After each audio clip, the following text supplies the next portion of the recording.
बात मैं आपको बताना चाहता हूं, जिस चीज के ऊपर आप विश्वास नहीं करते आपकी लाइफ में वो कभी पूरी नहीं होती। इसलिए परमेश्वर ने कहा था अंधे को कि क्या तू विश्वास करता है कि मैं तेरी आंखें खोल सकता हूं? उसने कहा हां परमेश्वर, मैं विश्वास करता हूं कि तू ये काम कर सकता है। अपने शब्दों को कंट्रोल में रखो और अपने विश्वास को बढ़ाओ। एक परमेश्वर का दास बाइक पे जा रहा है और अपने बेटे को बोल रहा है कि अगर मैं मर गया तो मेरी सेवकाई संभाल लेना, और उसी रात को उसको अटैक होता है और वो मर जाता है। सेम नाइट, प्रभु का दास, सेवा करने वाला। अगर आप बिलीव करते हैं आप जल्दी मर सकते हैं, आप जल्दी मर सकते हैं। अगर आप बिलीव करते हैं बाइबल के ऊपर कि मैं तुम्हें दीर्घ आयु से तृप्त करूंगा और अपने की हुई साल्वेशन को दिखाऊंगा, कोई दुनिया की बीमारी आपको जवानी में लेके नहीं जा सकती। पर आपका बिलीव क्या है? आपको लगता है आपको 2 बीमारियां हो गई, आपको लगता है मर जाएंगे। अगर आपका बिलीव आप मर जाएंगे तो परमेश्वर भी आपको जीवित नहीं रख सकता, क्योंकि बाइबल कहती उद्धार के लिए मुंह से अंगीकार करना जरूरी है। उद्धार का मतलब है हीलिंग, उद्धार का मतलब है डिलीवरेंस। हालेलुया। इसका मतलब अगर आपका मुंह का अंगीकार सही नहीं है तो इसका मतलब उद्धार का उल्टा ये है, बीमारियां, गरीबी, श्राप। परमेश्वर ने एक स्ट्रक्चर बना दिया, एक मॉल बना दिया, उसके अंदर आपने घुसना है। अगर चंगाई चाहिए तो उसी दुकान पे जाना है, उसी वर्ड पे जाना है, उसी वचन पे जाना है जो चंगाई के रिलेटेड है कि उसके कोड़े खाने से मैं चंगा हो चुका हूं।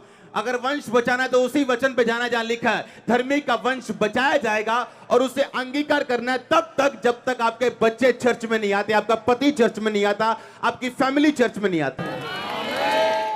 कहता तेरे लिए ये सरप्राइज है। परमेश्वर कहता कि मैं तेरी लाइफ का हर हिस्सा रिपेयर कर दूंगा, हर हिस्से को सी दूंगा। कोई चीज ऐसी नहीं होगी जो कटी और फटी होगी तेरी लाइफ में। आज तू आशीषित है, कल तू बीमार है, गरीब है, ऐसा कभी नहीं होगा।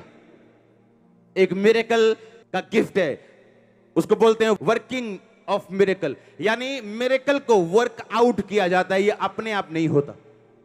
आप कंजूस हैं, कभी बोते नहीं, आप कभी भी ब्लेस नहीं हो सकते परमेश्वर के द्वारा। पिछले संडे मेरे को कोई बता रहा था गुरदासपुर के बारे में, कह रहे एक बहुत बड़ा व्यक्ति था। जब अंदर के हॉल भर गए 6 और बाहर के टेंट भी भर गए, अब लोग धूप में खड़े, वो बड़ा व्यक्ति था चर्च में मेंबर वहां पे, और वो आया और कहता जी मैं फलाना फलाना हूं जी। कहते आओ जी बैठो अंदर। जो अंदर के आते अंदर गर्मी दे वजन नजारे उपजिया बाहर ਤੇ ਉਹ ਗਲੀ ਸੀ ਨਾਲ ਇੱਕ, ਤੇ ਨਾਲ ਉਹਦੇ ਨੇ ਇੱਕ ਨਾਲੀ ਜੀ ਸੀਗੀ, ਉਹ ਉੱਥੇ ਹੀ ਬਹਿ ਗਿਆ। ਉਹ ਇੱਕ ਬੰਦੇ ਨੇ ਉਹਨੂੰ ਦੇਖਿਆ, ਕਹਿੰਦਾ ਆ ਇੱਥੇ ਬੈਠਾ ਨਾਲੀ ਦੇ ਕੋਲ, ਕਹਿੰਦਾ ਇਹਨਾਂ ਨੂੰ ਪਾਸਟਰ ਹਾਕਾਂ ਮਾਰਦੇ ਨੇ, ਆਵਾਜ਼ਾਂ ਮਾਰਦੇ ਨੇ, ਆਓ ਜਾਓ ਚਰਚ। ਕਹਿੰਦਾ ਇੱਥੇ ਗਲੀਆਂ 'ਚ ਬੈਠੇ ਨੇ। आप कितने समझ रहे हैं? सुनो, उस चर्च को मैनेज किया जाएगा, अभी और बड़ा किया जाएगा, अच्छा स्थान दिया जाएगा, लेकिन मैं आपको जो बताना चाहता हूं वो सुनो। जब ग्रेस आपकी लाइफ में काम करती, आप जोर नहीं लगाते, अपने आप चीजें हैपन होती। आप थक चुके हो मांग मांग के, आपने बोया नहीं, आपने काटा नहीं। आप थक चुके हो कि मेरा केस हल हो, लेकिन क्या उस केस के लिए जितनी प्रार्थना की जरूरत है आपने की है या नहीं की? क्या आपका दिल आपकी अगुवाई करते हैं कि जितनी प्रेयर मुझे चाहिए मेरे केस के लिए मैंने की है या नहीं की? ये क्वायर जानते हैं, इनमें से कई लोग जानते हैं, जब प्रार्थना करने का टाइम आता था तो ये लोग भागते थे। इनको मालूम था कि आगे प्रेयर करने के लिए अब 8 घंटे प्रेयर होगी, कॉन्टिन्यूस, विदाउट चाय लिए 8 घंटे बैठे।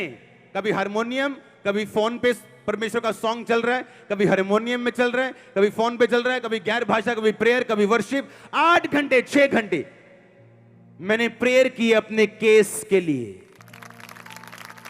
बाइबल कहती जब डैनियल प्रार्थना करने के लिए गया तो 21 दिन उसने कहा मैं अलग तरह के रोजे रखूंगा, मैं स्वादिष्ट चीजें नहीं खाऊंगा, मैं कड़वा साग पात खाऊंगा। ये उसका अपना मैटर था प्रभु से। और 21 दिन रोजे रखे और प्रार्थना की, और बाइबल कहती पहले दिन उत्तर आ गया परमेश्वर का आसमान से, लेकिन डैनियल तक पहुंचा 21 दिन में। एक दिन में बड़ा निराश बैठा, 2005 में या 4 की बात है ये, सोफे पे, और ऐसे हम सोफे पे बैठ के प्रार्थना कर रहे थे। और एक दिन एक भविष्यवाणी हुई मेरे लिए, और आत्मा उतरा प्रभु का, और एक सिस्टर ने बोला कि परमेश्वर कहते हैं कि मेरे बेटे अंकुर मैं तुम्हें चंगा करता हूं। सुनो, और मैं खुश हो गया। मैं कहा ले भी आज तक काम हो गया अपना। और जब मैं घर गया और जब रिपोर्ट डॉक्टर को चेक कराया तो ये भी ज्यादा है, इतना भी फर्क नहीं था। सुनो, इतना भी फर्क नहीं था। अब मैं बोलूं कि क्या परमेश्वर सच्चा है? क्या प्रोफेसी सच्ची? अगर प्रोफेसी हुई तो पूरी क्यों नहीं हुई? और जब भी मैंने किसी से मिलना, उन्होंने कहा कि खुदा कहता तू हील है।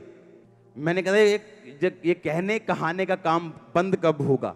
ये प्रैक्टिकल खुदा कब करेगा? सुनो, जब परमेश्वर एक ब्लेसिंग को रिलीज करता है आपके ऊपर, इसका मतलब ये नहीं वो आपको मिल गई, आपको उसके लिए वर्कआउट करना है, आपको उसके लिए प्रेयर करनी, आपको उसके लिए फाइट करनी, ताकि वो उतर सके प्रैक्टिकली आपकी लाइफ। और तब मैं प्रभु से मांगने लगा कि परमेश्वर मैं चंगा हो चुका हूं, और प्रार्थना और ये 2-2.5 घंटे वाली प्रार्थना नहीं जिसे आप सोच के करके सोचते हो बड़ा बड़ा तीर मार लिया 2 घंटे बैठ के। अगर केस बड़ा हो तो प्रार्थना भी उसी लेवल की चाहिए। जिस टाइप का डेविल है उस टाइप की प्रेयर चाहिए। इसलिए चेले दुष्ट आत्मा को निकाल नहीं सके। प्रभु से पूछा हम उसे क्यों नहीं निकाल सके? यीशु मसीह ने कहा कुछ जातियां बिना प्रार्थना और फास्टिंग के नहीं निकलती। आपके कुछ स्ट्रगल ऐसे हैं, आप पवित्रता में जब बढ़ा लेंगे अपने आप को, वो अपने आप खत्म हो जाएंगे। आप समझा के देख लो, काउंसलिंग करके देख लो, सब कुछ जोर लगा लो एड़ी चोटी का, आपकी लाइफ से वो समस्याएं नहीं जाएंगी। आप एक पाप छोड़ देंगे वो चली जाएंगी, आप एक गंदी आदत छोड़ देंगे वो चली जाएंगी। और प्रभु आपको सिखाएगा जैसे जैसे तू पवित्रता में बढ़ता जाएगा वैसे वैसे तेरी लाइफ में इजीनेस और सफलता और सब कुछ आता जाएगा। आप देखो गुरदासपुर में लोग हैरान थे, कहते ये बड़े बड़े लोग हैं कैसे बैठे हैं? मैंने कहा जहां परमेश्वर है वहां ऐसा होता है कि नहीं होता है? वहां लोग परवाह नहीं करते। जक्कई बाइबल में लिखा बड़ा ऊंचा इंसान था, सरदार था चुंगी लेने वालों। चुंगी लेने वालों का हेड का मतलब है कि एक लेवल था, मेयर जैसा, जैसे शहर में मेयर होता है वैसा लेवल था उसका। और लिखा पेड़ पे चढ़ के परमेश्वर को देखने गया, क्योंकि गिट्ठा था, नाटा था, प्रभु को देख नहीं पा रहा था भीड़ में। पेड़ पे चढ़ गया बिना अपनी इज्जत की परवाह किए, और वहीं परमेश्वर ने उसे छुआ।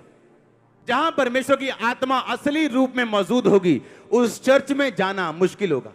आपको सुबह सुबह के बार आना पड़ेगा, आपको टाइम देना पड़ेगा, एफर्ट देना। आप बोलोगे मैं इतना एफर्ट करता हूं चर्च आने के लिए, क्योंकि जो अब आप पा रहे हो वो भी ब्लेसिंग है आपके लिए। हालेलुया।